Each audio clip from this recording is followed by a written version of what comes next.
Hey, hello guys, this is Debbie Cooks. So today I am going to be teaching us how to make fried pepper stew, popularly known as Atadindin, with dry cayenne pepper. I mean dry shombo and tomato paste. So you have your pomo, you have your chopped onions, you have your ground crayfish, you have your seasoning cube, you have your salt, you have your mackerel fish, your fresh mackerel fish, you have your dry catfish, you have your pepper mix, and you have your tomato paste, and then you have your palm oil.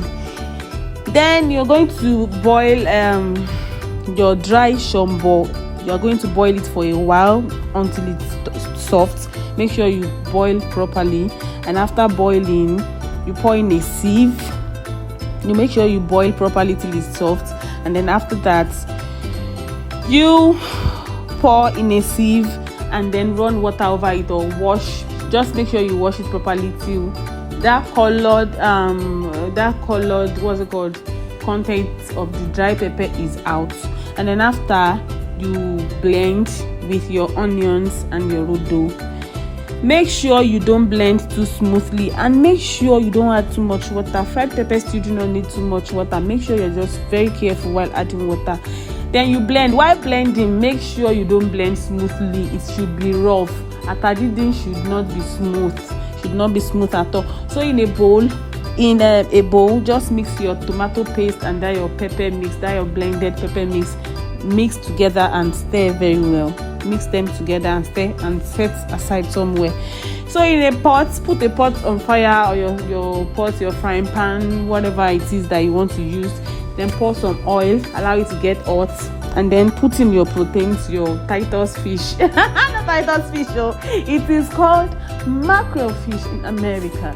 So it is mackerel fish. It is only those all those market people that call it Titus fish.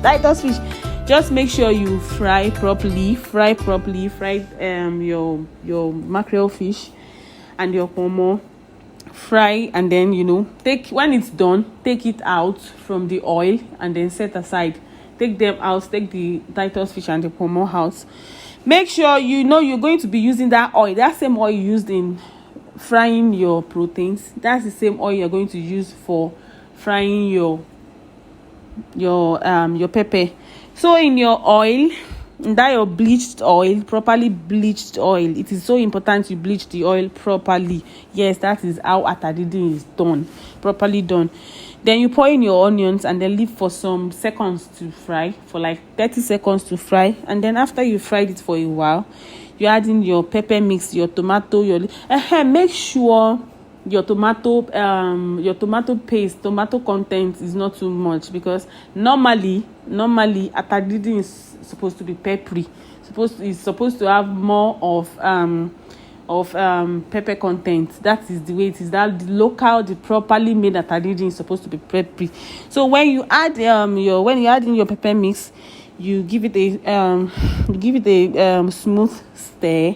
You stir for a while, and after stirring, you add in your your seasoning cube, your salt, and your grounded crayfish. You add your salt. You adding your crayfish depends on the amount of crayfish you're going to add. Depends on how much you love crayfish in your pepper stew, in your fried pepper stew, Atadindin, aka Atadindin so bad. Then you're going to give it a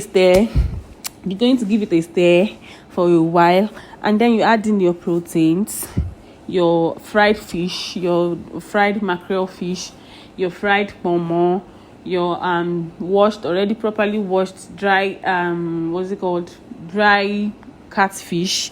And then I added an egg. For that Atadindin, that kind of yata juice. This one is Debbie Cooks Atadindin. This one is not yata juice Atadindin. So for that local, the real local Atadindin, you have to put an egg you get. And then you stir for a while. And after stirring, you cover and allow it to cook for about 10 minutes till it's cooked, till it's properly fried. You are done with the pepper, with the Atadindin. Atadindin is done.